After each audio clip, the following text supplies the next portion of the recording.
Hello dear students, welcome to nursing Adda 24/7। तो जैसा कि आप लोग जानते हैं आरआरबी का जो ई कॉल लेटर है वो आ चुका है, यानी कि एडमिट कार्ड जो है वो आ चुका है, जिसके अंदर भाई आपका डेट, शिफ्ट मेंशन है, सेंटर मेंशन है कि आपका सेंटर कहाँ पड़ा है। उसके अलावा जो है कौन सी शिफ्ट में आपका एग्ज़ाम रहेगा, मॉर्निंग इवनिंग जो सी भी शिफ्ट में रहेगा वो उसमें मेंशन है।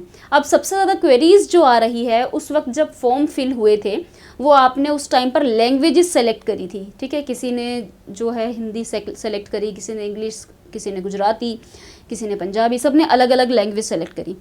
अब बच्चों को ये जानना है कि जो हमने लैंग्वेज सेलेक्ट करी क्या सिर्फ उसी लैंग्वेज में हमारा पेपर आएगा या हम कोई और लैंग्वेज को एक्सेस कर सकते हैं। तो ये वीडियो मैंने यही क्वेरी आपकी रिजॉल्व करने के लिए बनाई है। तो अगर आपने अपना एडमिट कार्ड डाउनलोड किया है और आपने उसकी इंस्ट्रक्शंस पढ़ी है तो उस जो इंस्ट्रक्शंस है उसमें साफ साफ ये लाइन लिखी हुई है, अगर आप ध्यान से देखो। The candidate can view the question paper in the language opted for at the time of filling of application. भाई जिस टाइम आपने एप्लीकेशन फॉर्म भरा उस टाइम जिस भी लैंग्वेज में आपने अपना पेपर सेलेक्ट किया उस लैंग्वेज में आप अपना पेपर देख सकते हैं, एंड इन इंग्लिश लैंग्वेज, और उसके अलावा इंग्लिश लैंग्वेज में भी देख सकते हैं। लेकिन जिन बच्चों ने इंग्लिश लैंग्वेज सेलेक्ट करी है, if English language is opted then question paper can be viewed in English language only. अगर आपने इंग्लिश लैंग्वेज सेलेक्ट की हुई है तो पेपर सिर्फ इंग्लिश लैंग्वेज में आएगा, बट इंग्लिश के अलावा आपने कोई भी लैंग्वेज सेलेक्ट कर रखी है तो पेपर उस लैंग्वेज में भी होगा प्लस इंग्लिश में भी होगा, आप वो भी देख सकते हैं। तो बिल्कुल भी टेंशन लेने की जरूरत नहीं है कि अरे हमने गुजराती सेलेक्ट करी तो क्या गुजराती में ही आएगा सिर्फ, क्योंकि बहुत सारे वर्ड्स ऐसे होते हैं जो इंग्लिश में समझ में आते हैं।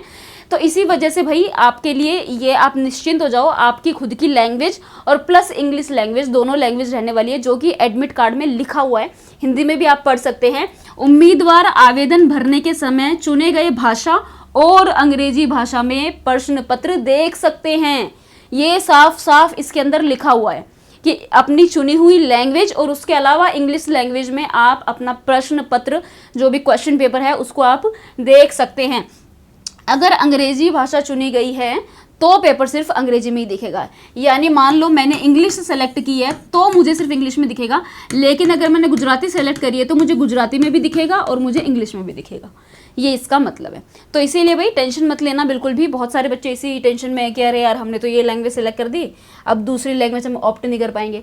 नेगेटिव मार्किंग भाई आपकी 1/3 नेगेटिव मार्किंग रहने वाली है। There will be negative marking for wrong answers, for every wrong answer 1/3 negative marking रहने वाली है। बहुत सारे बच्चे ये भी पूछ रहे थे नेगेटिव मार्किंग कैसे रहेगी, तो भाई 1/3 नेगेटिव मार्किंग रहने वाली है, ठीक है। और जब आप सेंटर पे जाएंगे तो सेंटर पे आपको क्या क्या लेके जाना है, वही चीज़ें जो हम हर सेंटर पे लेकर जाते हैं। 2 कॉपी एडमिट कार्ड की निकाल लेना, और उसके अलावा आपके पास ओरिजिनल फोटो आइडेंटिटी प्रूफ होना चाहिए, whether it is Aadhaar card, voter ID, pan card, कुछ भी कोई भी कार्ड चलेगा, लेकिन ओरिजिनल लेकर जाना है, फोटोकॉपी नहीं लेके जानी है। और जो आपका एडमिट कार्ड है इसकी आप 2 कॉपीज़ लेकर जाएंगे, ठीक है। बाकी अपना जो भी शिफ्ट रहेगा इसमें सारा सब कुछ मेंशन है कि भाई जो आपकी शिफ्ट रहेगी आपको कितने टाइम पहले जो है वहाँ पर जाना है, वो सारी चीज़ें यहाँ पर मेंशन की गई है। जो मॉर्निंग शिफ्ट वाले हैं भाई उनको रिपोर्टिंग टाइम सुबह 7:30 बजे का है, जो आपका गेट क्लोजिंग टाइम रहेगा वो 8:30 बजे का है, और एग्ज़ाम 9 बजे स्टार्ट होगा। जिनका फर्स्ट शिफ्ट में पेपर है उनका एग्ज़ाम 9 बजे शुरू होगा, जिनका सेकंड शिफ्ट में पेपर है उनको 11:15 एग्ज़ाम सेंटर पे पहुंच जाना है, 12:45 बजे उनका पेपर शुरू हो जाएगा। और शिफ्ट 3 वालों को 3 बजे एग्ज़ाम सेंटर पे पहुंच जाना है, 4:30 बजे पेपर शुरू होगा। तो ये कुछ चीज़ें हैं भाई जिसके बारे में आपको पता होना चाहिए।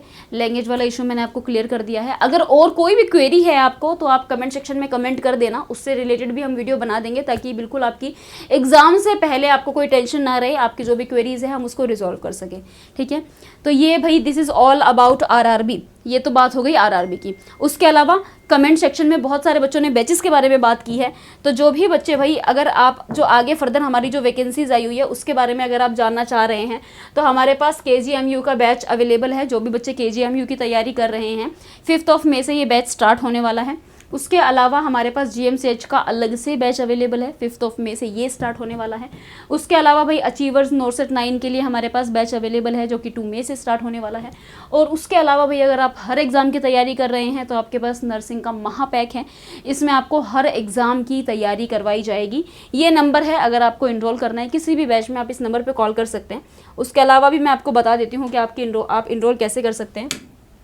तो भाई आपको गूगल पे जाना है और आपको अड्डा 24/7 पे जाना है। ये फर्स्ट वेबसाइट पे आप क्लिक करेंगे, ऑल कोर्सेज में जाएंगे, नर्सिंग में जाएंगे। इधर आपको सारे बैचेस जो है वो नर्सिंग के मिलेंगे, महापैक, KGMU, GMCH। मान लो महापैक सबसे बेस्ट है क्योंकि ये सभी एग्जाम्स के लिए ऑल इन वन बैच है, अलग अलग एग्जाम के लिए इनरोल नहीं करना पड़ेगा। तो ये भाई इस पर 75% ऑफ चल रहा है। तो इस बैच में अगर आप हर एग्जाम की तैयारी कर रहे हैं तो इनरोल कर सकते हैं। KGMU के लिए अलग है, GMCH के लिए अलग बैच है, ठीक है। अभी जो बिहार की वैकेंसी निकली है उसके लिए भी अलग से बैच आने वाला है।